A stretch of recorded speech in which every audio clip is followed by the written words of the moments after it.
Suara saya kedengaran nggak? Nah, Bu Erni Oke, buka baik. sendiri, saya mute semuanya ya. Bu Erni buka sendiri nanti ya. Iya.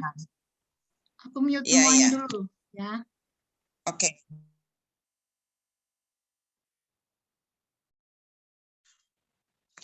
Halo, selamat pagi. Kedengeran? Kedengeran nggak suara saya? Kedengeran, Bu. Kedengeran ya. Selamat pagi Bapak Ibu sekalian. Selamat pagi ya. Kita mulai persekutuan dewasa di GKI Gading Indah. Senang sekali ya. Saya senang sekali bisa berkumpul walaupun dalam virtual dalam persekutuan dewasa GKI Gading Indah pada hari ini tanggal 5 Mei 2021. Persekutuan dewasa hari ini akan dilayani oleh Ibu Pendeta Stella Luciana Handoyo dari GKI Menteng dengan tema Inspirasi Wakini, Wanita Masa Kini, Aung San Suu Kyi, integritas dalam memperjuangkan keadilan dan kebenaran. Tujuannya ialah agar jemaat dewasa dimampukan untuk memiliki keberanian dan perubahan yang lebih baik dengan segala konsekuensinya. Sedikit saya akan berbicara mengenai Aung San Suu Kyi. Ia dilahirkan pada tanggal 19 Juni 1945.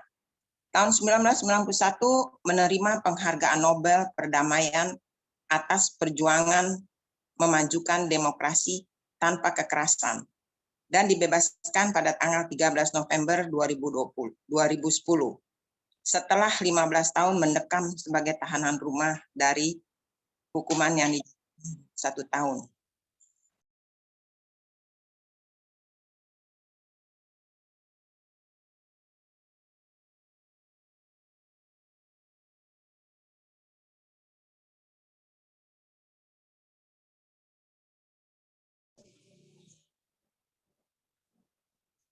Bu Erni itu unmute tuh.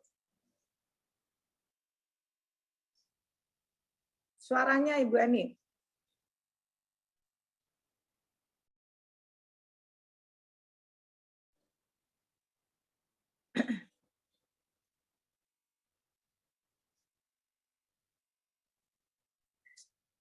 Tutup lagi tuh.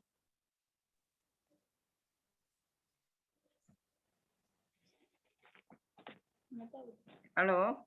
Ya. Ya Ibu Erni lanjut. Itu ketutup suaranya itu tolong diituin dulu. Dibuka lagi suaranya. Udah. Ayo Ibu Erni lanjut. Ibu Erni Saya lanjut. ngomong Lanjut, ya, kedengeran? lanjut. Ya. Oke. Sampai mana tuh tadi? Iya, mengenai Aung San Suu Kyi saya pikir cukup sekian ya. Sebentar doa persembahan akan dilayani oleh Lina Irawan. Baik, kita mulai persekutuan dewasa ini dengan menyanyikan sebuah lagu dari Kidung Jemaat nomor 18. Kidung Jemaat 18.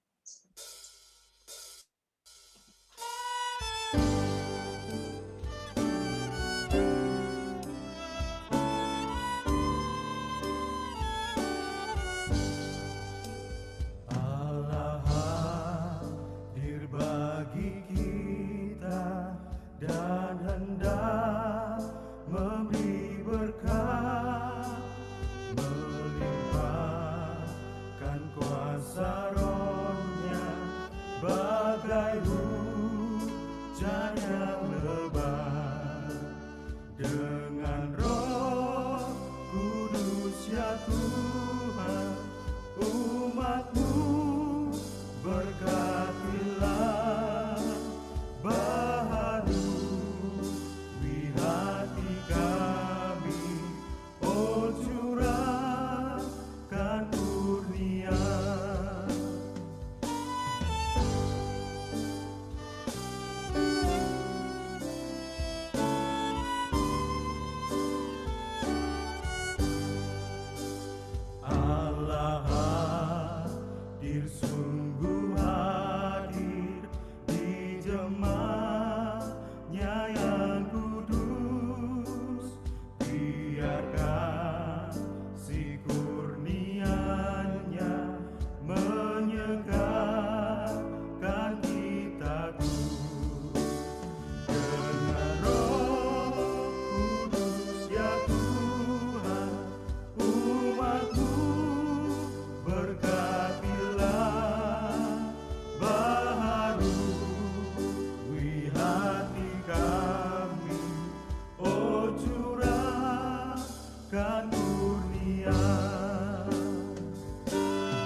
Ya, Bapak Ibu sekalian, kita berdoa ya.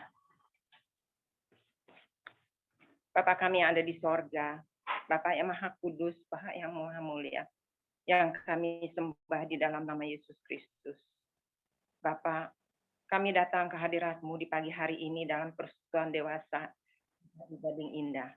Kami bersyukur Tuhan walaupun persekutuan ini hanya dilaksanakan dalam virtual. Tapi kami berterima kasih Tuhan Engkau sudah bisa mengumpulkan kami bersama-sama bertatap muka walaupun hanya dalam HP atau laptop. Terima kasih Tuhan atas berkat-Mu sepanjang hidup kami ini. Terima kasih Tuhan. Darah Tuhan juga hadir di dalam persekutuan kami ini dari awal, pertengahan, hingga akhir. Hanya Tuhan saja yang menuntun dan memelihara memberkati kami dalam kami melaksanakan persekutuan ini. Berkati juga Ibu Pendeta yang sebentar akan membawakan firman. Biar firman itu boleh berguna bagi hidup kami ya Tuhan. Kami menyerahkan waktu ini di dalam tangan kekuasaan-Mu saja. Hanya Engkau yang memimpin kami Tuhan. Di dalam nama Tuhan Yesus Kristus, kami sudah berdoa dan mengucap syukur. Amin. Saya akan membacakan sebuah ayat pembuka dari Mazmur 103 ayat 8 sampai 10. Mazmur 103 ayat 8 sampai 10. Tuhan adalah penyayang dan pengasih, panjang sabar dan berlimpah kasih setia. Tidak selalu ia menuntut dan tidak untuk selama-lamanya ia mendendam. Tidak dilakukannya kepada kita setimpal dengan dosa kita, dan tidak dibalasnya kepada kita setimpal dengan kesalahan kita.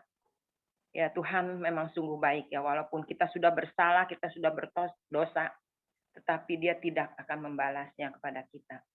Kita sangat bersyukur dan berterima kasih mempunyai Allah yang begitu baik dan sangat baik, yang selalu memelihara kita. Walaupun kita tidak setia, tapi Dia tetap setia. Tuhan adalah yang begitu baik, sangat baik memelihara hidup kita. Apalah jadinya kita apabila Tuhan tidak memelihara kita. Kita sambut nyanyian ini dengan lagu NKB 122.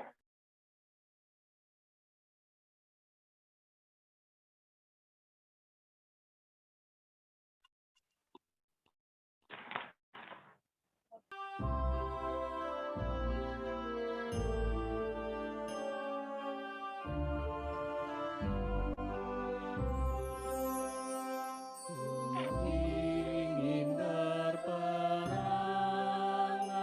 laksana Tuhan.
saya serahkan waktu kepada Ibu Pendeta Stella. Silahkan Ibu Pendeta. Terima kasih Bu Erni. Selamat pagi Ibu-ibu. Ini ibu-ibu semua ya? Ada bapaknya enggak? Ada satu. Kayaknya Ada juga kan ya? Soal dua. video. Iya, selamat pagi Bapak Ibu. Kita mau bersama-sama belajar, kita mau bersama-sama saling sharing pada pagi ini. Mari sebelumnya kita mohon pimpinan Roh Kudus, kita bersatu di dalam doa. Di dalam kasih dan anugerah-Mu Tuhan, kami mengucap syukur karena walaupun melalui daring kami boleh bertemu, kami boleh bertatap muka, kami boleh bersama-sama bersekutu pada pagi ini. Tuhan, di dalam segala keterbatasan kami mohon tuntunan Roh Kudus ketika kami nanti akan bersama-sama membaca dan merenungkan firman-Mu. Berkati pula Tuhan hamba-Mu yang penuh dengan kekurangan dan keterbatasan. Biar apa yang disampaikan boleh seturut akan kehendak-Mu. Kami juga berdoa bagi rekan-rekan kami yang lain yang mungkin belum bergabung, Tuhan yang kiranya mengetuk hati mereka untuk juga boleh bergabung bersama-sama dengan kami. Kami serahkan waktu persekutuan kami ini dalam tangan Tuhan. Dalam nama Tuhan Yesus kami berdoa. Amin.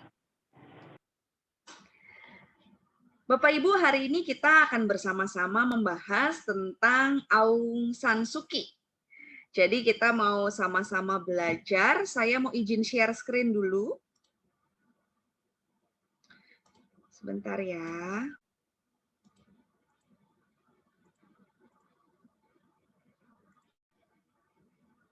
Oke, sebentar.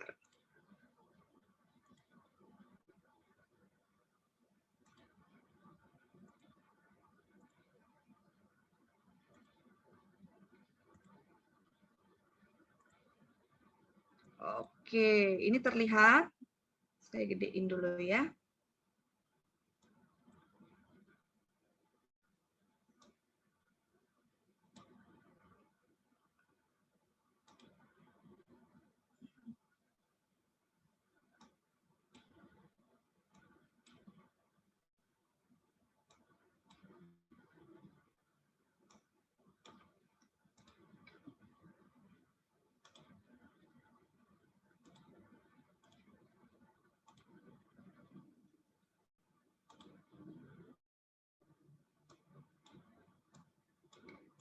Kelihatan Bapak Ibu?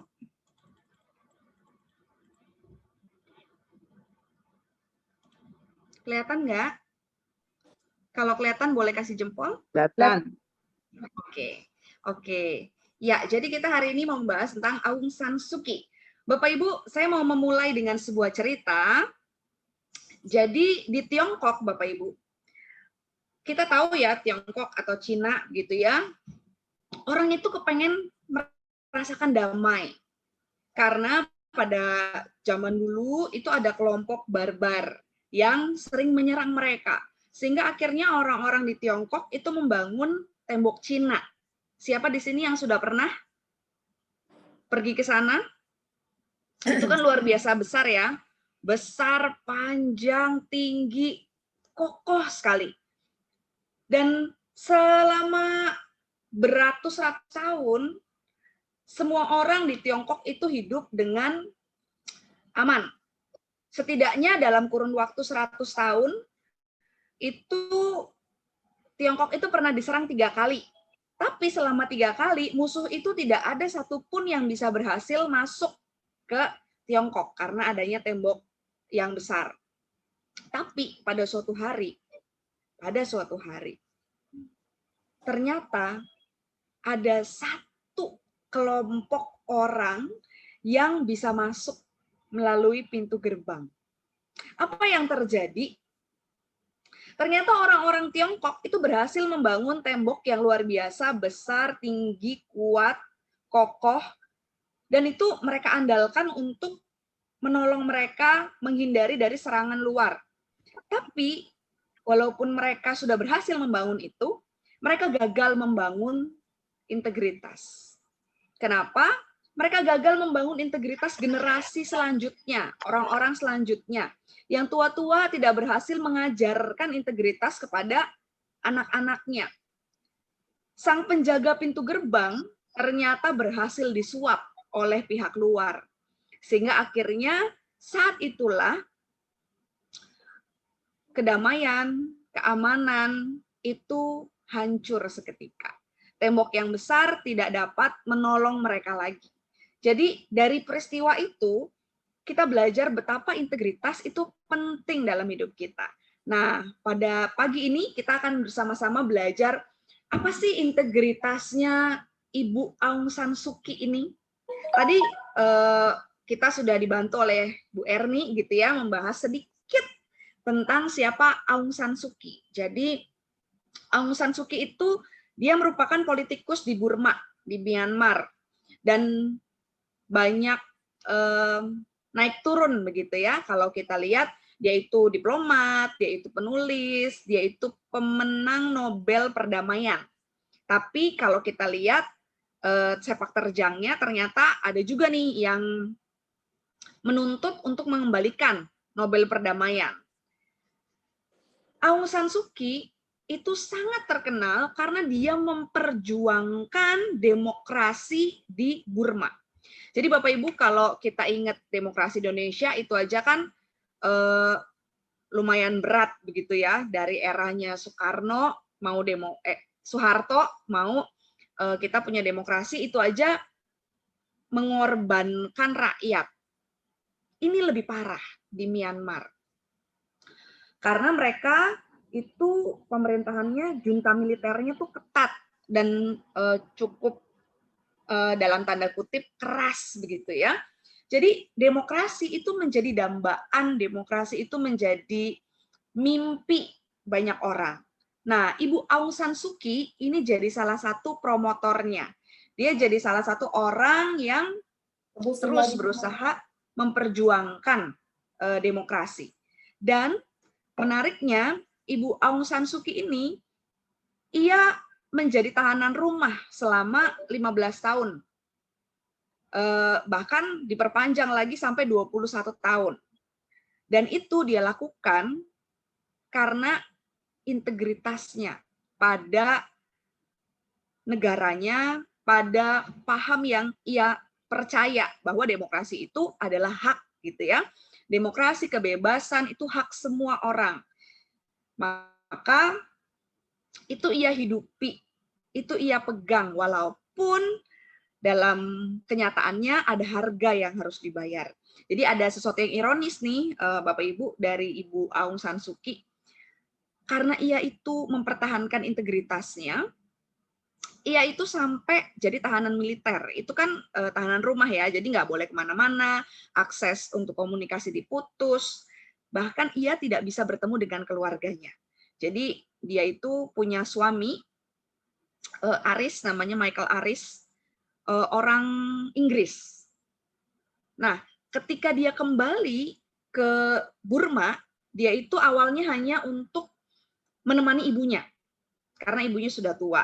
Tapi ketika ia masuk ke Burma, ke Myanmar, akhirnya dia nggak bisa keluar lagi. Karena kalau keluar, kemungkinan dia nggak boleh masuk lagi, karena sepak terjangnya itu ya. Jadi banyak orang yang merasa terancam karena integritasnya yang luar biasa dalam hidupnya. Bahkan sampai suaminya meninggal, dia itu nggak bisa ketemu. Suaminya, anak-anaknya mau masuk ke Burma, itu juga luar biasa sulit. Jadi dia benar-benar menghabiskan waktu 15-21 tahun itu hanya kabarnya ya cuma 5 kali ketemu keluarganya.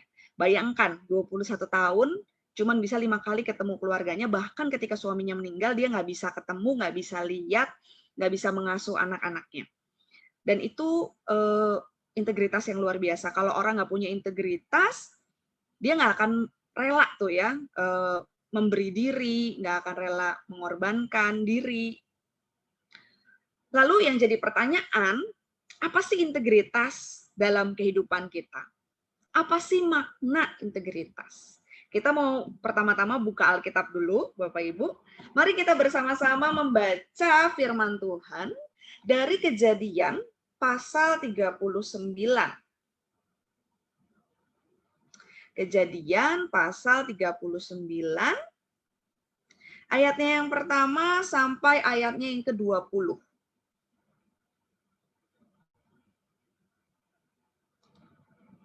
Kejadian pasal 39, ayat pertama sampai ayatnya yang ke-20. Saya akan bacakan buat kita semua. Yusuf di rumah Potifar. Adapun Yusuf telah dibawa ke Mesir, dan Potifar, seorang Mesir, pegawai istana Firaun, kepala pengawal raja, membeli dia dari tangan orang Ismail yang telah membawa dia ke situ. Tetapi Tuhan menyertai Yusuf, sehingga ia menjadi seorang yang selalu berhasil dalam pekerjaannya. Maka tinggallah ia di rumah orang tuanya, orang Mesir itu. Setelah dilihat oleh tuannya bahwa Yusuf disertai Tuhan dan bahwa Tuhan membuat berhasil segala sesuatu yang dikerjakannya, maka Yusuf mendapat kasih tuannya dan ia boleh melayani dia. Kepada Yusuf diberikannya kuasa atas rumahnya dan segala miliknya diserahkannya kepada kekuasaan Yusuf. Sejak ia memberikan kuasa dalam rumahnya dan atas segala miliknya kepada Yusuf, Tuhan memberkati rumah orang Mesir itu karena Yusuf, sehingga berkat Tuhan ada atas segala miliknya, baik yang di rumah maupun yang di ladang. Segala miliknya diserahkannya pada kekuasaan Yusuf, dan dengan bantuan Yusuf, ia tidak usah lagi mengatur apa-apa pun selain dari makanannya sendiri. Adapun Yusuf itu manis sikapnya dan elok parasnya. Selang beberapa waktu, istri tuannya memandang Yusuf dengan berahi. Lalu katanya, "Marilah tidur dengan aku." Tapi Yusuf menolak dan berkata kepada istri tuannya itu, Dengan bantuanku,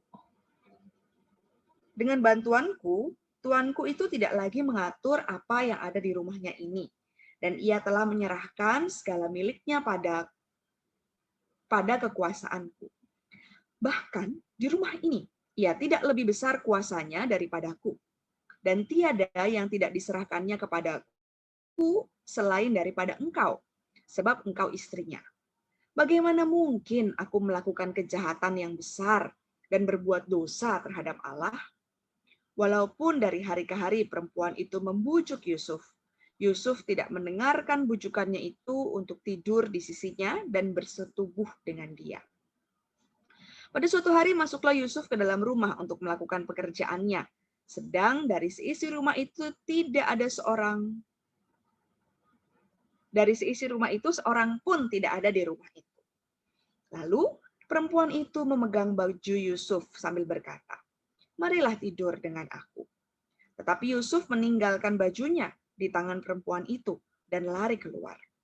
Ketika dilihatnya perempuan itu bahwa Yusuf meninggalkan bajunya dalam tangannya dan telah lari keluar, dipanggilnyalah seisi rumah itu, lalu katanya kepada mereka, "Lihat, dibawanya kemari seorang Ibrani, supaya orang ini dapat mempermainkan kita. Orang ini mendekati aku untuk tidur dengan aku. Tetapi aku berteriak-teriak dengan suara keras. Dan ketika didengarnya bahwa aku berteriak sekeras-kerasnya, ditinggalkannya lah bajunya padaku. Lalu ia lari keluar.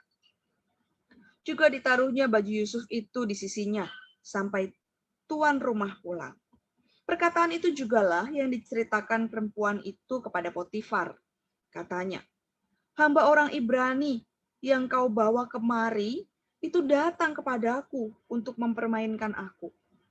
Tetapi ketika aku berteriak sekeras-kerasnya, ditinggalkannya lah bajunya itu, lalu lari keluar." Baru saja didengar oleh tuannya perkataan yang diceritakan istrinya kepadanya. "Begini-begitulah aku diperlakukan oleh hambamu itu." Maka bangkitlah amarahnya.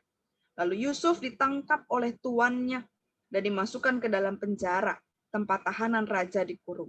Demikianlah Yusuf dipenjarakan di sana. Sedemikian jauh pembacaan Alkitab kita. Berbahagialah setiap kita yang tidak hanya membaca, tapi juga merenungkan serta melakukan dalam kehidupan kita setiap hari. Tadi kita udah bersama-sama menilik sekilas siapa Aung San Suu Kyi, betapa integritasnya luar biasa. Dan kalau kita lihat, integritas itu menjadi sesuatu yang penting. Tapi kita mau lihat dulu nih Bapak Ibu, integritas itu apa sih? Ada yang mau share nggak? Menurut Bapak Ibu, integritas itu apa sih? Kita sama-sama belajar ya. Ada yang mau kasih jawaban? Pendapat menurut Bapak Ibu integritas itu apa? Kenapa sih integritas itu penting dalam hidup kita? Kita sama-sama belajar, nggak ada yang salah ya. Boleh kasih pendapat. Siapa? Monggo, monggo. Apa sih integritas menurut kita? Kemampuan dari diri kita untuk memberikan yang terbaik dari apa yang kita punya. Kemampuan dari diri kita untuk memberi apa yang terbaik dari kita punya. Iya. Oke, terima kasih Bu Leni. Yang lain, apalagi? Apa integritas? Tadi kemampuan terbaik yang bisa kita berikan dari apa yang kita punya, apa yang kita bisa. Kesamaan. Boleh Bu? Boleh Bu Boleh, Pendeta? Bu Bekti. Silakan, monggo. Kesamaan antara perkataan dan perbuatan kita, Bu.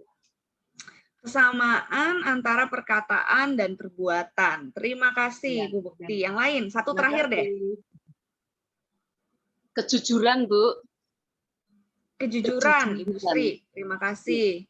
Ya, tadi ada kejujuran, kesamaan omongan dan tindakan gitu ya, ucapan dan tindakan, lalu yang terbaik yang bisa kita beri. Ya, terima kasih ibu-ibu tadi yang sudah memberikan pendapatnya. Kalau tadi kita ingat cerita saya di awal, ketika cerita tentang tembok Cina, maka perhatikan ya, si penjaga itu tidak punya integritas, tidak punya pegangan gitu ya, sehingga dia gampang banget disuap, gampang banget dibayar, gampang banget diombang-ambingkan. Integritas. Integritas kalau kita melihat di dalam bahasa Latinnya itu integrate atau komplit ya. Kalau di KBBI itu memberi definisi bahwa integritas itu adalah mutu, sifat atau keadaan yang utuh gitu ya. Jadi enggak terpisah-pisah. Kejujuran ya benar. Dan sebenarnya bahasa sehari-harinya adalah kalau kita kalau kita bisa memegang, tadi Ibu Sri bilang, apa yang kita ucapkan sama dengan apa yang kita lakukan. Itu integritas. Jadi apa yang keluar itu sama dengan apa yang ada di hati. Nggak ada kemunafikan, nggak ada bohong-bohongan. Kalau di anak-anak zaman sekarang nih, itu ada yang pernah terkenal lagunya Peter Pan nih, Bapak Ibu. Lagunya tuh gini, jadi buka dulu topengmu, buka dulu topengmu, biar kulihat wajahmu, biar kulihat warnamu. Jadi nggak pakai topeng gitu. Kalau buat anak zaman sekarang, buat yang muda-muda, nggak pakai topeng. Jadi A ya A, B ya B. Kalau iya ya iya, enggak ya enggak. Itu integritas. Jadi nggak beda. Kalau joke nih ya Bapak Ibu, kalau sekarang kita Zoom, ini saya atas rapi ya, bawah bisa celana pendek gitu ya. Jadi kadang kan kita suka gitu tuh ya, yang dilihat orang itu yang bagus gitu kan. Kan nggak mungkin Bapak Ibu mau lihat saya berdiri gitu kan kita Zoom-nya duduk. Tapi dalam kehidupan kita seringkali kita tuh sulit untuk mempertahankan integritas. Harusnya dari awal, dari atas sampai bawah gitu ya, ya bagus. Depan, belakang, ya sama gitu.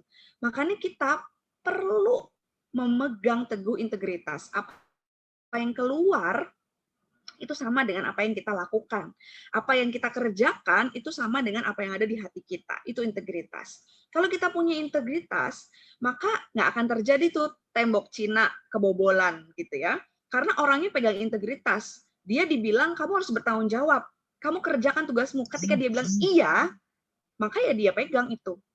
Nggak di depan komandannya dia bilang iya, tapi di belakang dia terima juga tuh amplop-amplop gitu ya. Dia terima juga yang menyenangkan sampai akhirnya kebobolan. Enggak, itu enggak boleh terjadi. Maka integritas itu harus kita pegang. Karena kenapa, Bapak Ibu?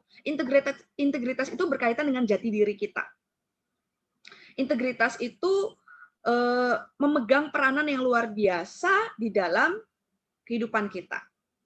Ketika kita punya integritas, maka Bapak Ibu, pikiran kita, perasaan kita, perbuatan kita, perkataan kita itu selaras. Sama ya. Tadi kita bahas tentang secuplik Aung San Suu Kyi, betapa dia pegang integritasnya. Dia pegang ucapannya, kalau dia bilang dia memang mencintai Burma, dia mau berjuang buat Burma, buat Myanmar, dia melakukan itu. Bahkan dia mengorbankan tuh ya hidupnya, keluarganya, waktunya, dia curahkan semua. Di Alkitab yang tadi kita baca, kita mau belajar juga nih, apa sih kata Alkitab?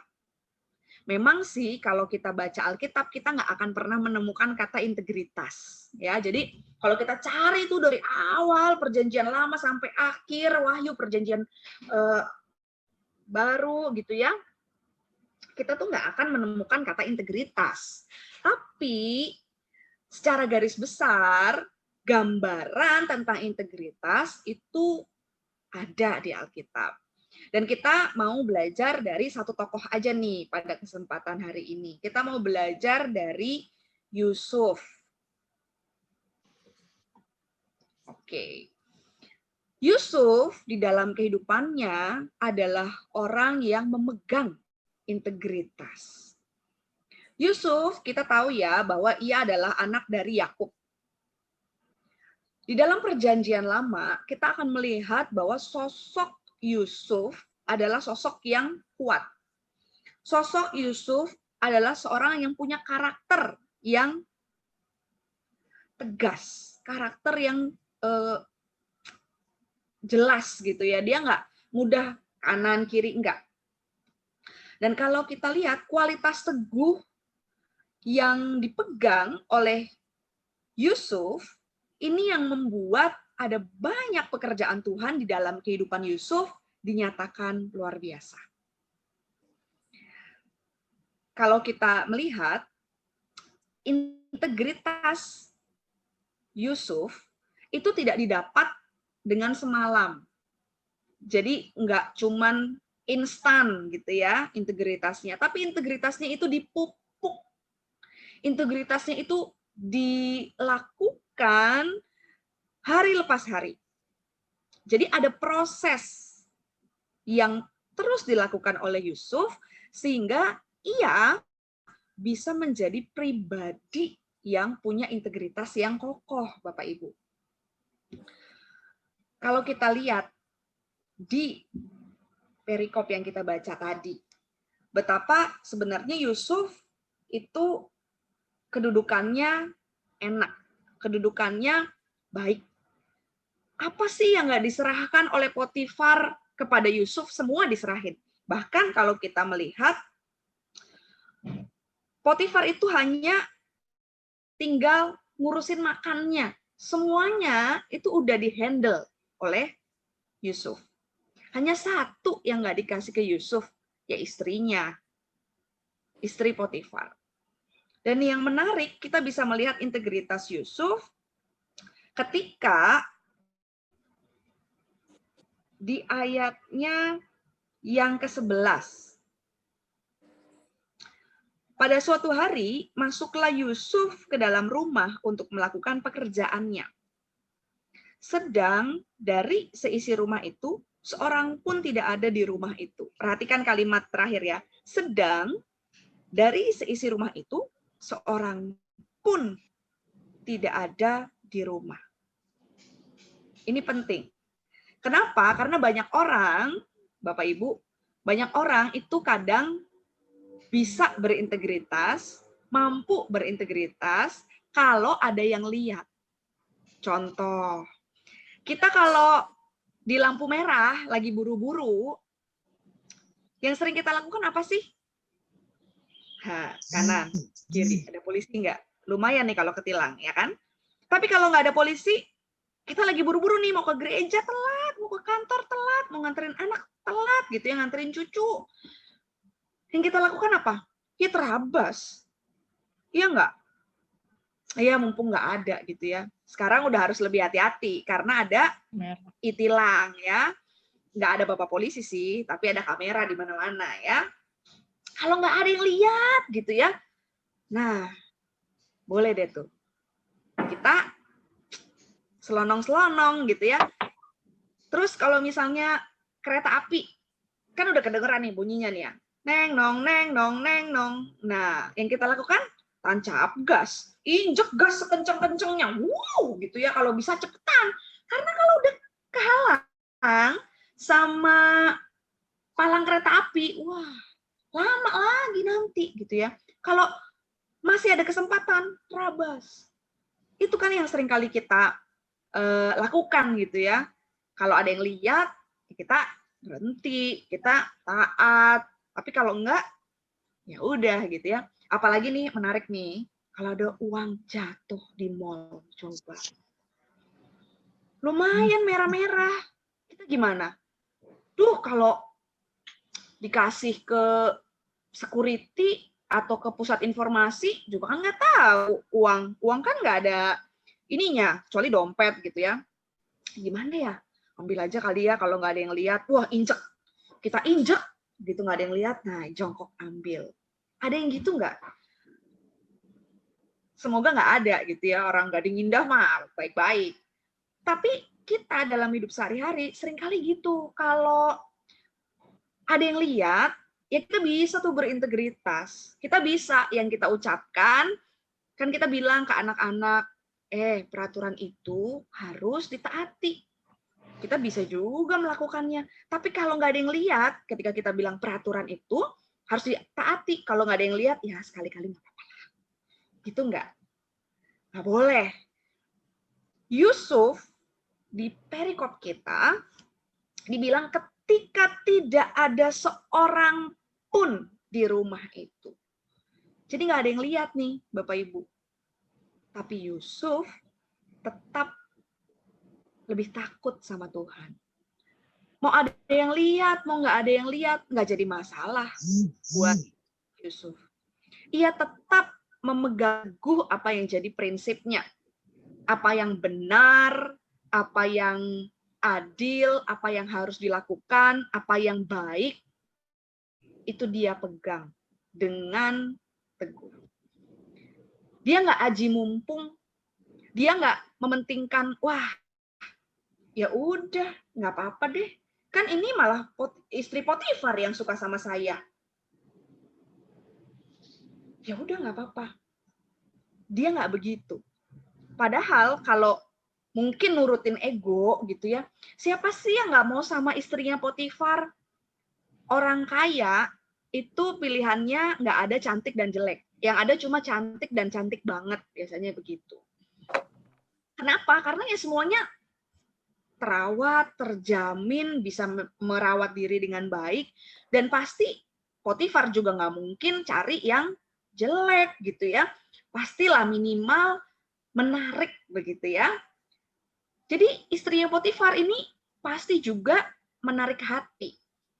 Tapi Yusuf, ia menyingkirkan egonya, ia menyingkirkan keinginannya mungkin ya, karena dia mau memegang teguh apa yang dia yakini sebagai kebenaran. Ini nggak benar nih kalau saya tahu. Ini nggak baik nih kalau saya mengiyakan. Dan dia pegang teguh itu. firman Tuhan, hal-hal yang baik, yang diajarkan, yang dipegang, itu ia lakukan. Jadi dia nggak cuma sekedar di mulut, tapi juga ia wujudkan dalam bentuk tindakan nyata. Nggak ada yang lihat, nggak apa-apa. Dan dia terus melakukan itu dari hari lepas ke hari.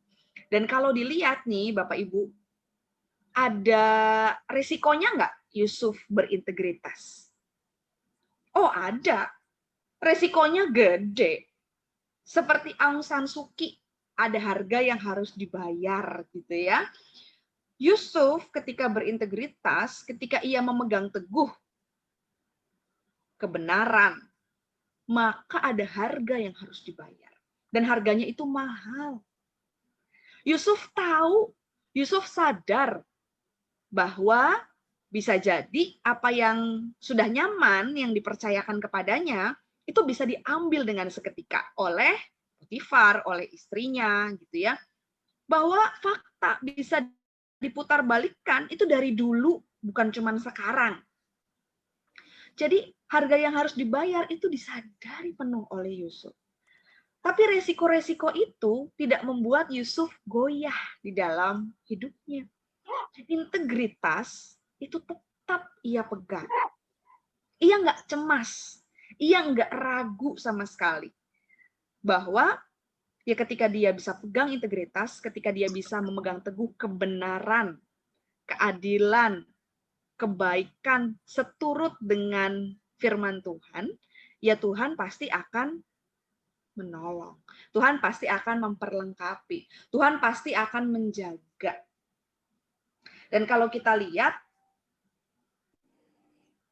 dikatakan ia lari di ayat 13. Ketika dilihat perempuan itu bahwa Yusuf meninggalkan bajunya dalam tangannya dan telah lari gitu ya. Dia lari tuh ya. 12 ting ya. Lari. Jadi dia nggak pikir-pikir lagi gitu ya. Dia ngerasa, wah ya udah harus cepet-cepet nih ambil tindakan. Larinya bukan karena takut. Larinya bukan karena aduh kalau saya nggak cepet-cepet pergi nanti saya tergoda, enggak. Tapi dia ngerasa ya udah dia udah harus bertindak. Maka integritas itu sebenarnya kalau kita punya integritas, kita tuh nggak akan pernah ragu. Ya langsung, kalau bahasa Belandanya sadek saknyek gitu ya. Jadi ya udah saat itu gitu ya, nggak usah dipikir lagi, nggak usah dipertimbangkan lagi, sadek saknyek lakukan, tinggalkan gitu ya, atau putuskan sesuatu.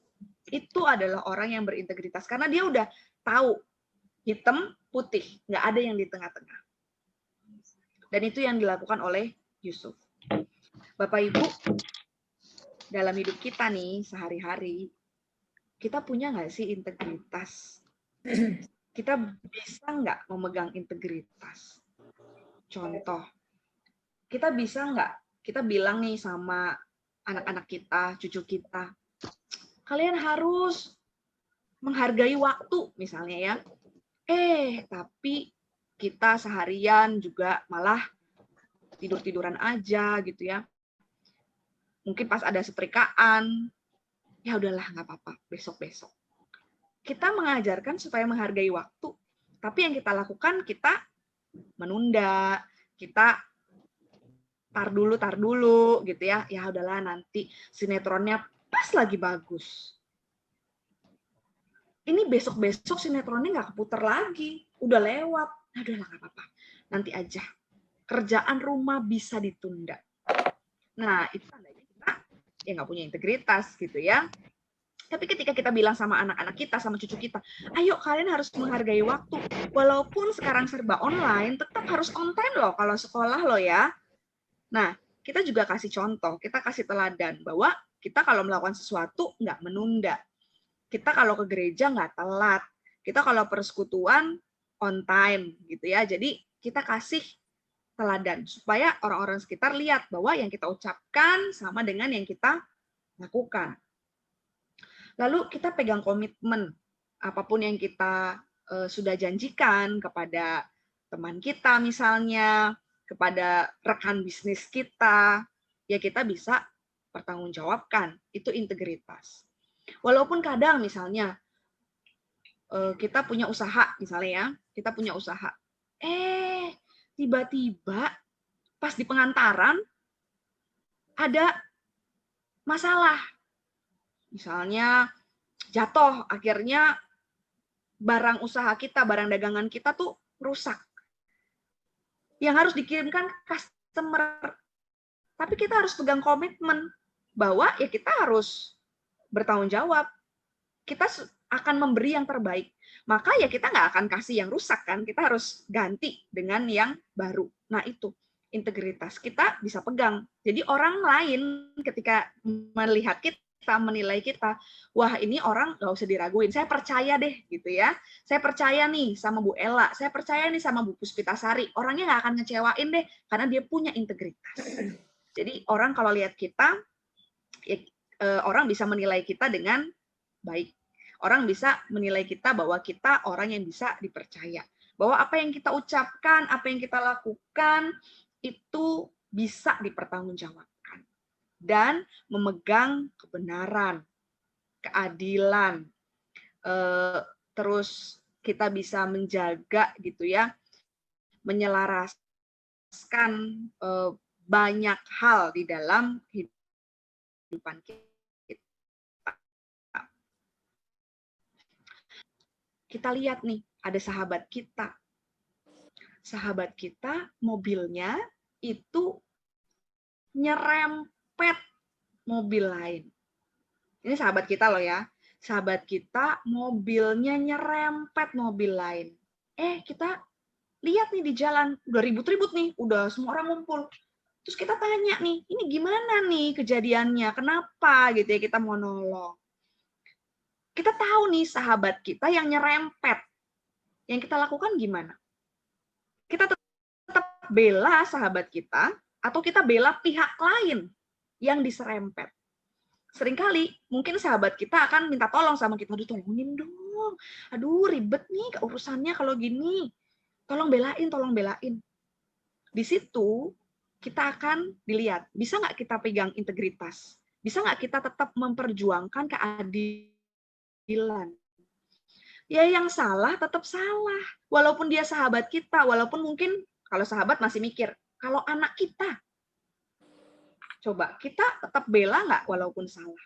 Harusnya ya kita tetap bilang, kamu salah, lain kali hati-hati, jangan ngebut nih kalau nyerempet gini, kan banyak pihak yang akhirnya jadi repot. Kita tetap harus bisa memperjuangkan keadilan walaupun itu orang terdekat kita. Kita pegang integritas. Kenapa? Karena kita itu dilihat hidupnya. Kalau apa yang kita ucapkan nggak sama apa yang kita lakukan, maka ya orang-orang terdekat kita nggak akan percaya sama kita. Bapak Ibu, apa sih yang bisa kita wariskan kepada anak kita, cucu kita? Itu bukan kekayaan, itu bukan jabatan, bukan pekerjaan, tapi teladan hidup. Itu warisan yang nggak akan pernah hilang. Banyak orang meninggalkan warisan harta. Lah, harta bikin ribut tuh. Ntar anak-anak berebut. Saling memperebutkan.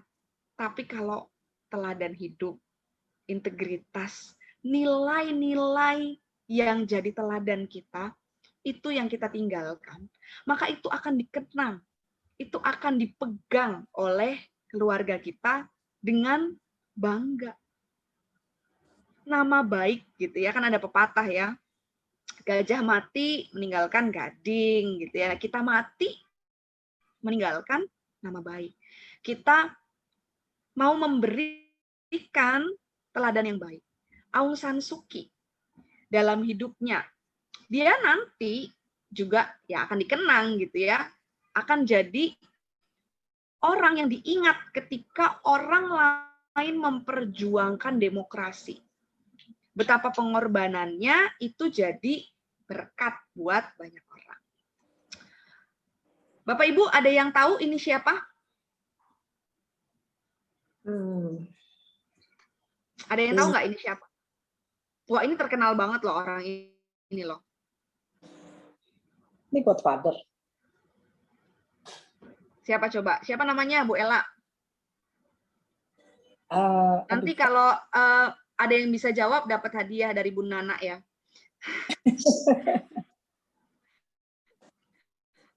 Lupa nih. Al Siapa? Capone. Al Capone, ya betul, betul sekali. Al Capone. Kita familiar ya. Al Capone, wah dia nih gembong mafia yang luar biasa. Film ya. Godfather tadi ya. Film. Dan yang ini tahu nggak? Belanda ya. Satunya siapa? Tadi Al Capone yang di sebelah sini ya. Yang sebelah sini. Satunya. Siapa nih? Ada yang tahu nggak? Siapa ya? Kelihatan. Oh, nggak kelihatan. Kelihatan. Cuma dari samping. Dari samping ya. Dari samping. Satunya ya. Oke. Satunya, yang satunya. Ini. Ada yang tahu? Ada yang tahu? Ini adalah Easy Eddie. Pernah dengar Easy Eddie? Jadi Easy Eddie adalah pengacara dari Al Capone. Oh. Kalau Al Capone terganjal karena berbagai masalah, nah penyelamatnya adalah Easy Eddie. Karena Easy Eddie itu pengacara yang handal luar biasa. Jadi dia yang selalu membantu Al Capone supaya bisa lepas dari jerat hukum. Dan karena jasa-jasanya, maka Easy Eddie itu sangat dekat dengan Al Capone.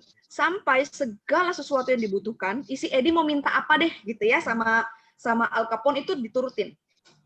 Seluruh keluarganya Easy Eddie dijamin. Mulai dari keamanan, sekolah, rumah, pokoknya semua deh. Mau minta apa aja tinggal ngomong gitu ya. Tapi dalam perjalanan kehidupannya, Easy Eddie itu berpikir apa ya yang bisa saya berikan kepada anak-anak saya. Jadi dia ngerasa semua yang diberikan kepada anaknya, keluarganya itu bukan karena dia, tapi karena Al Capone gitu. Jadi dia ngerasa nggak ada sesuatu yang bisa dia kasih karena semua udah dicukupin. Dan di situ dia ngerasa hidupnya kayak nggak ada gunanya. Sampai suatu saat dia berpikir ada satu hal yang bisa dia lakukan, yang bisa diberikan kepada anaknya. Suatu hari dia memutuskan untuk menyuarakan kebenaran bahwa selama ini dia telah melepaskan Al Capone dari banyak jerat hukum. Jadi dia memanipulasi hukum gitu ya. Dia akhirnya menyerahkan banyak bukti, dia mengaku bahwa dia salah gitu ya, sampai satu persatu kejahatan Al Capone akhirnya terungkap. Nah, integritasnya pada keyakinan bahwa dia harus memberikan yang terbaik buat keluarganya itu harus dibayar mahal dengan kehidupannya. Sampai suatu sore ketika dia sedang keluar dari rumah, dia ditembak mati di perjalanan. Dan itu menjadi harga yang harus dibayar karena dia mau memegang integritas. Dia mau memberikan yang baik gitu ya, komitmennya apa yang terbaik lah ya di hidupnya. Singkat cerita, Bapak Ibu, dalam perjalanan waktu ada lagi satu sosok ya, seorang pilot. Dia seorang pilot di Angkatan Udara. Jadi dia pada masa Perang Dunia Kedua, pilot ini membawa kapal induk Lexington.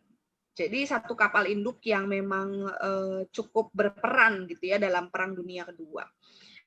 Tapi dalam salah satu misi penerbangannya, ia melihat bahwa pesawatnya itu tidak akan cukup sampai ke tempat tujuan. Akhirnya dia meminta kepada menara pengawas untuk dia bisa kembali pulang, balik. Karena bahan bakarnya nggak cukup.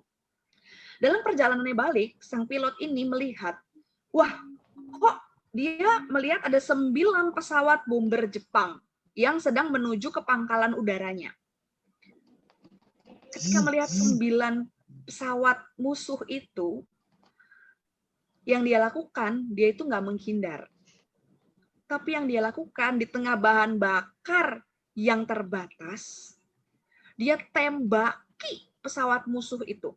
Supaya pesawat musuh itu jangan sampai bisa tiba di pangkalan udara, tempat teman-temannya, tempat seluruh orang-orang militer sedang ada.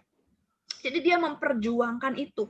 Dia tembaki semua pesawat musuh sampai pesawatnya sendiri itu menabrak pesawat musuh gitu. Jadi dia menabrakkan dirinya ke pesawat musuh karena waktu itu bahan bakarnya sudah hampir habis dan pelurunya juga habis. Ia menjadi perwira Amerika pertama yang meraih medali untuk penghargaan tertinggi atas keberaniannya. Dan nama pilot ini adalah Edward Harry Butch O'Hare. Siapa dia? Dia adalah anak dari Issy Eddy. Anak dari tadi, sang pengacara tadi ya. Dalam kisahnya, ya dalam satu buku tentang Edward Harry, dia itu bilang bahwa teladan ayahnya yang memegang teguh kebenaran, keadilan, yang istilahnya bertobat gitu ya, menyadari bahwa dia harus punya integritas, itu sangat membekas. Bahkan ketika ayahnya meninggal, itu jadi salah satu titik tolak gitu ya, bahwa dia mau meneladani ayahnya. Gak ada rasa takut sedikit pun gitu ya, untuk dia memperjuangkan negaranya saat itu. Jadi pepatah yang bilang pengorbanan atau kerja keras itu tidak akan mengkhianati hasil, itu kita lihat gitu ya dari kehidupan Edward Harry. Betapa Issy Eddy ayahnya yang pegang integritas, dia memegang kebenaran, dia memperjuangkan keadilan, itu jadi titik tolak dan jadi teladan yang luar biasa buat anaknya. Begitu juga dalam hidup kita nih Bapak Ibu, semoga teladan Aung San Suu Kyi, teladan Yusuf, teladan orang-orang yang punya integritas itu bisa terus mendorong kita supaya kita juga bisa memperjuangkan integritas. Apa yang kita ucapkan sama dengan apa yang kita lakukan. Tuhan Yesus memberkati kita. Kalau ada yang mau tanya, boleh. Ada yang mau sharing juga boleh.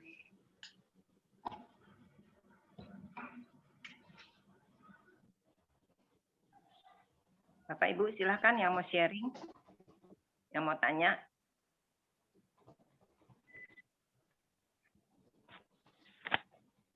Ibu Pendeta Stella siap untuk menjawab pertanyaan kita. Silahkan Bapak Ibu. Kalau bisa dijawab Bu. Kalau nggak bisa tenang, di sini tuh ada Bu Tea, pasti di sebelahnya ada Pak Roni. Betul ada Pak Roni, jadi bukan. Jadi saya merasa tenang. Tenang ya Bu ya, banyak yang dukung Bu. Iya. Ya silakan Bapak Ibu.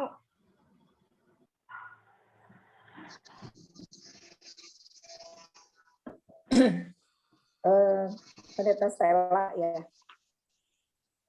Iya Aku Ibu. tuh kayaknya nih gini ya, kalau untuk yang modelnya udah pada seumur kita nih, istilahnya kadang-kadang integritas itu kan agak membingungkan, ya kan? Kecuali mungkin anak-anak yang lebih muda.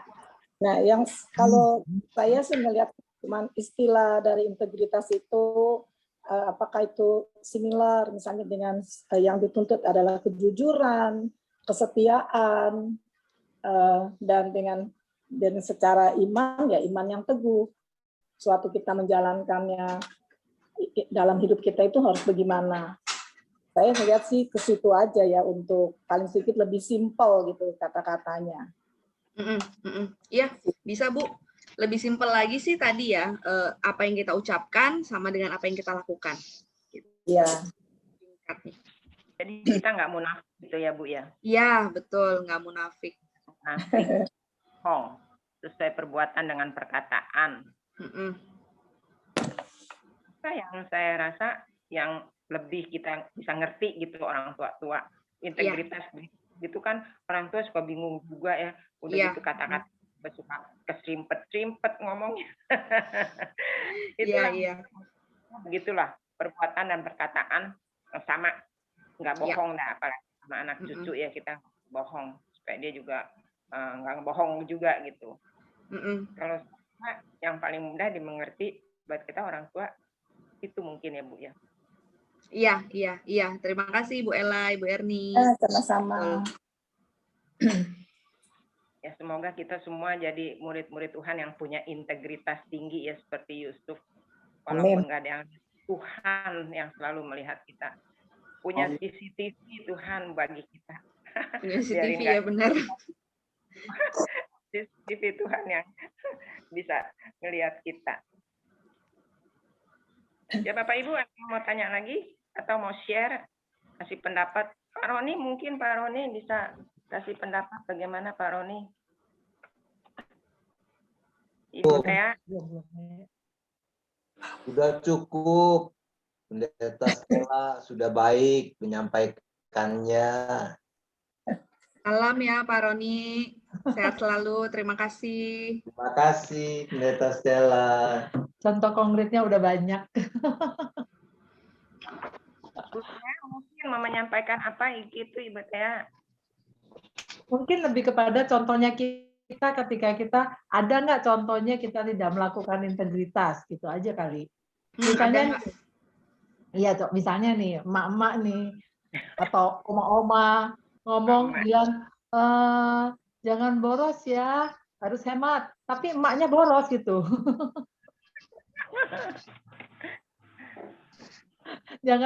jangan bla bla bla gitu ke anak atau ke cucu. Tapi emak atau omanya bla bla bla gitu, tidak sesuai dengan yang diomongin ke cucu atau ke anak. Itu anak apa cucunya yang bingung. Anak cucunya bingung. Ini banyak oma-oma nih Bu. Iya, makanya saya kasih contoh yang kira-kira yang real gitu, yang menunjukkan bahwa sepertinya kita juga kadang-kadang nih tidak berintegritas. Termasuk aku juga sih, apalagi kalau anaknya udah bilang sekian pasang muka memelas gitu ya. Udah dibilang nggak boleh ya, tapi ya sudahlah. Kata ya sudahlah. Coba ayo tanya, benar nggak ibu-ibu? Iya. Nggak tega gitu ya. Banyak kayak yang bilang ya sudahlah, walaupun nggak setuju, tapi ya sudahlah daripada sayang cucu, sayang anak. Nggak tega. Ya. Tapi kita juga ngomong juga sih Bu. Bilangin oma nggak. Bilangin oma nggak ada. Kan gitu bilang omanya nggak ada aja, apalagi orang yang datang yang nyebelin. Oke, kayaknya cukup jelas ya. Terima kasih Bu Boleh, Tea. tapi kan tahu itu nggak boleh, tapi kadang-kadang suka dikerjain juga. Kalau udahan baru, aduh kenapa gue begitu ya, bohongin. Baru menyadari gitu bahwa salah. Buru-buru udah minta ampun deh. Ya, Bapak Ibu masih ada yang mau share atau bertanya atau gimana?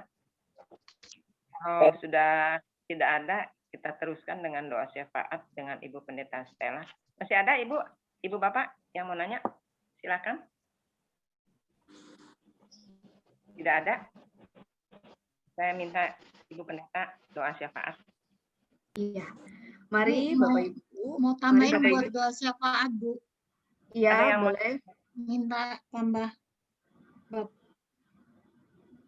Bapak Doni Manongko ya. Ya, saudara kakaknya Ibu Teli sedang dirawat di Rumah Sakit Hermina Bekasi. Oke. Ibu Stella, aku minta doa ya. Sama yang ulang tahun ini ada Ibu Lina Sucipto sama Ibu Iin ada, mungkin ada permintaan doa syafaat. Aku minta doa Bu Stella. Iya, Bu Lina. Saya lagi ada di Belanda, di Jerman. Senin saya mau PET scan untuk kanker. Mau lihat kondisi kanker saya di dalam tubuh. Ya tolong dukung doa aja supaya hasilnya baik. Iya, siap. Thank you. Bu Iin mungkin ada yang mau disampaikan. Saya mau minta dukung doa hari ini. Saya udah 2 hari kena cacar nih. Kulit saya. Oh, oke, Bu. Pas ulang tahun nggak cacar ya, Bu? Ya. Oke. Kita doakan ya, Bu Iin. Ya, terima kasih. Ada lagi, Bapak Ibu?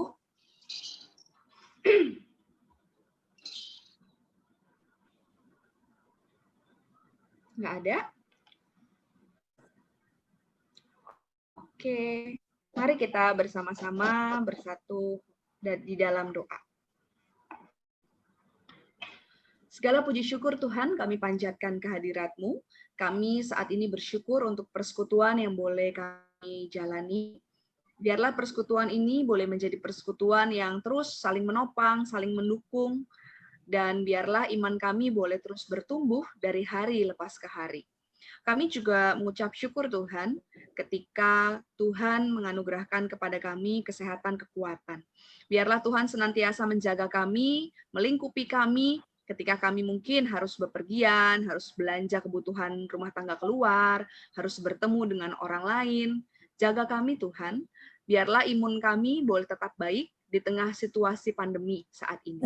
Dan pada kesempatan ini kami juga bersama-sama bersatu hati. Kami mau berdoa bagi saudara-saudara kami yang saat ini sedang dalam kondisi lemah, yang saat ini sedang sakit. Tuhan, kami mau berdoa bagi Ibu Lina Sucipto yang saat ini sedang ada di Belanda dan akan menjalani pemeriksaan terkait CA. Tuhan, berkatilah tim dokter, berkatilah setiap tindakan-tindakan yang mungkin akan dilakukan. Biarlah Tuhan memberikan yang terbaik. Kami merindukan Ibu Lina boleh kembali pulih seperti sedia kala. Kami juga berdoa bagi Bapak dan Doni Manongko yang saat ini dirawat di rumah sakit, Tuhan juga yang menjamah. Untuk Ibu Iin yang saat ini sedang kena cacar, Tuhan juga yang kiranya senantiasa bersama-sama dengan Ibu Iin, agar cacarnya boleh lekas kering dan ia boleh pulih Tuhan. Kami berdoa juga untuk Ibu Angel, untuk Ibu Damayanti, untuk Bapak Edward yang saat ini sedang koma karena pendarahan batang otak. Tuhan, kami berdoa buat saudara-saudara kami. Biarlah kami boleh juga menjadi penyemangat. Kami boleh menjadi pendoa bagi mereka.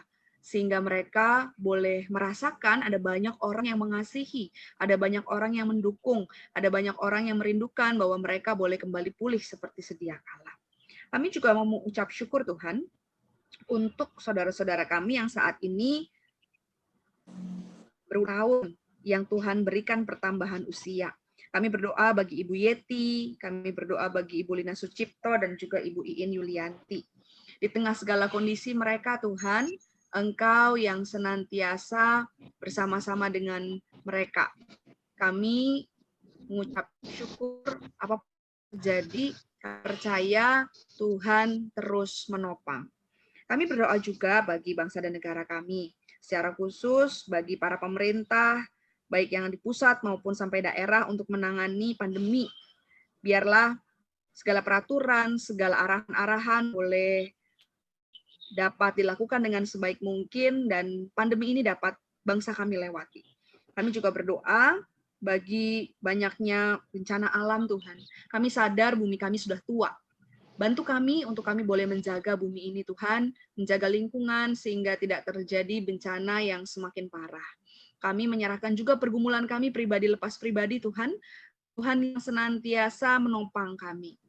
Inilah doa kami, doa yang jauh dari sempurna. Kami naikkan, kami alaskan di dalam nama Tuhan Yesus Kristus, Tuhan dan Juru Selamat kehidupan kami. Amin. Terima kasih, Bu Stella. Terima kasih, Bapak Ibu. Hanya.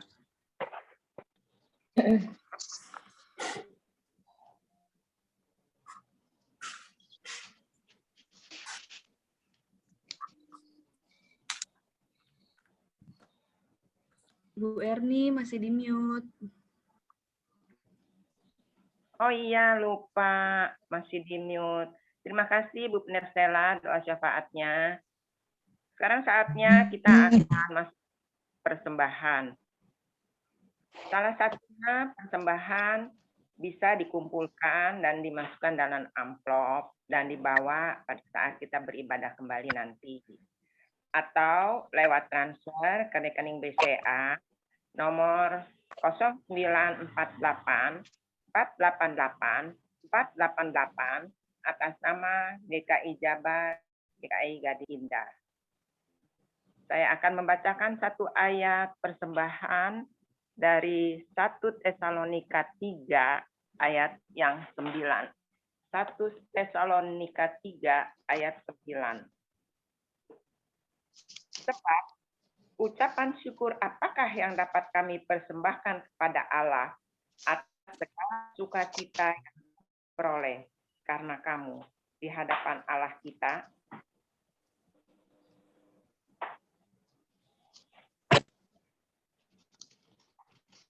Baik, Bapak Ibu sekalian, doa persembahan akan dibawakan oleh Ibu Lina Himawan. Ibu Lina, kami persembahkan Ibu.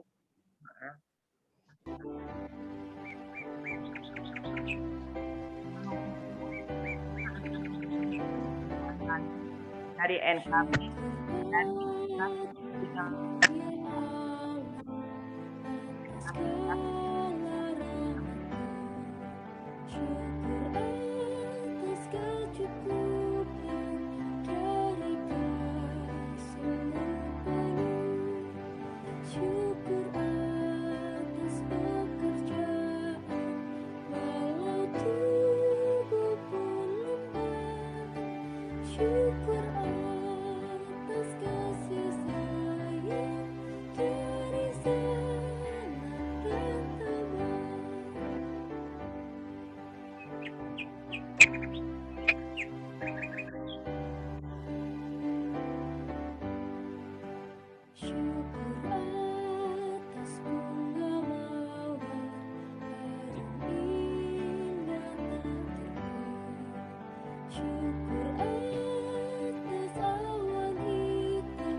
silakan Ibu Lina Hirama.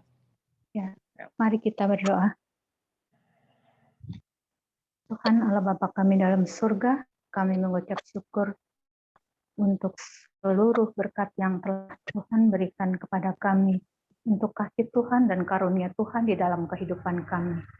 Kini anak-anak-Mu datang membawa persembahan Tuhan, kiranya Tuhan mau mengkuduskan persembahan ini agar boleh dapat menjadi alat untuk kemuliaan nama Tuhan. Kami naikkan doa ini hanya di dalam nama Tuhan Yesus Kristus. Amin. Bapak Ibu sekalian, kita sambut dengan nyanyian penutup. Saya ambil dari NK Montuar. NKB 200.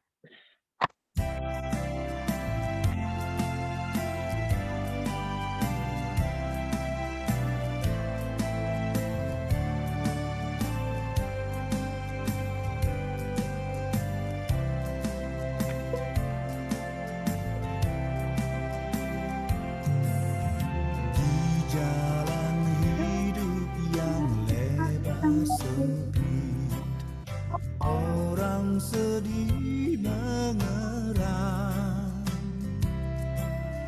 Tolong mereka yang dalam gelap, bawalah sinar terang.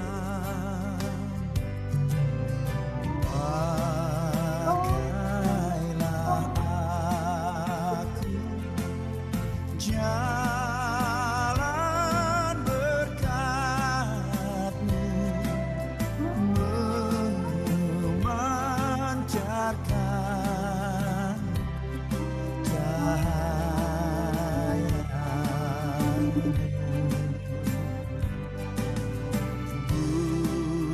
Buatlah aku saluran berkat bagi siapa yang risau benar.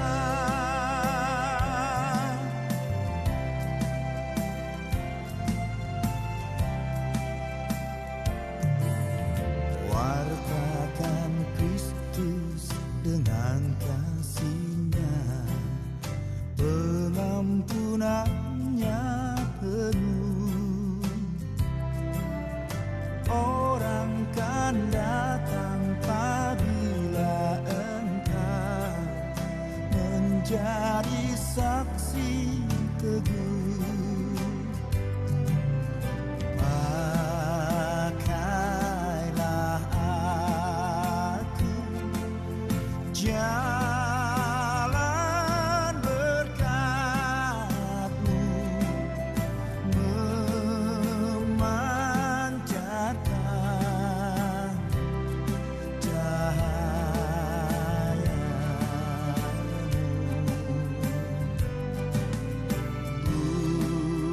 Buatlah aku saluran berkat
Mari Bapak Ibu kita tutup dalam doa.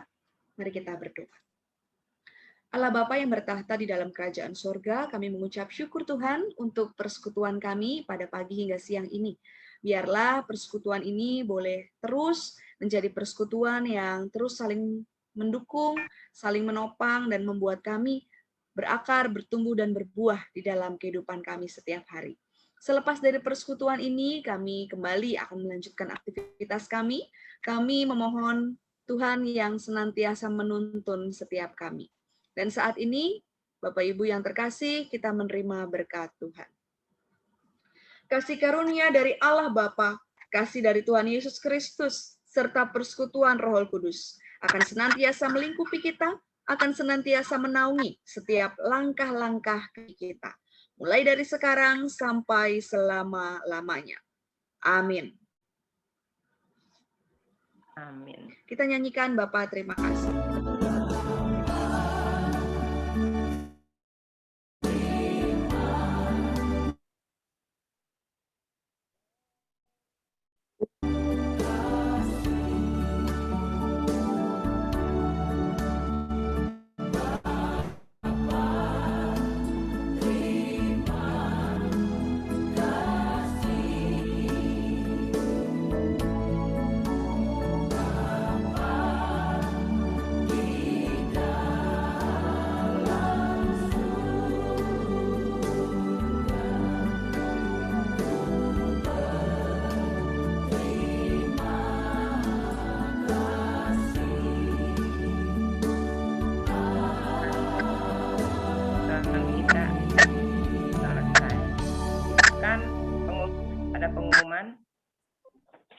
Ya, baik.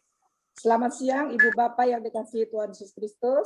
Pengumuman persekutuan dewasa GKI Indah untuk minggu depan itu diadakan selama 3 minggu. 2 minggu itu untuk hari Raya Idul Fitri dan 1 minggu hari Raya Waisak.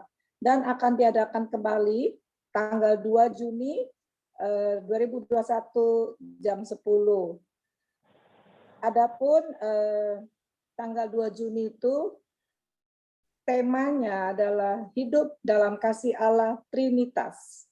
Dibawakan oleh Pendeta Novita Sutanto, liturgos dengan Ibu Puspita Sari, dan doa persembahan oleh Ibu Eli Andreas.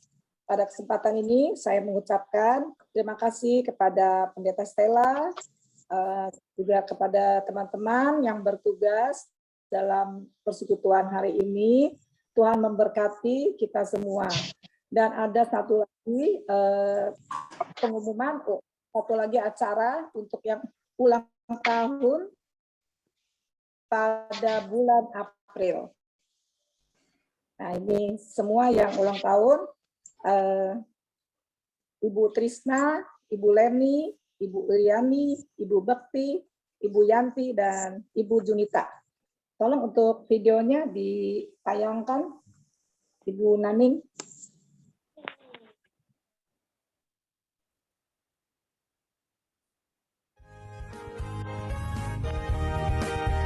Selamat ulang tahun, kami ucapkan padamu.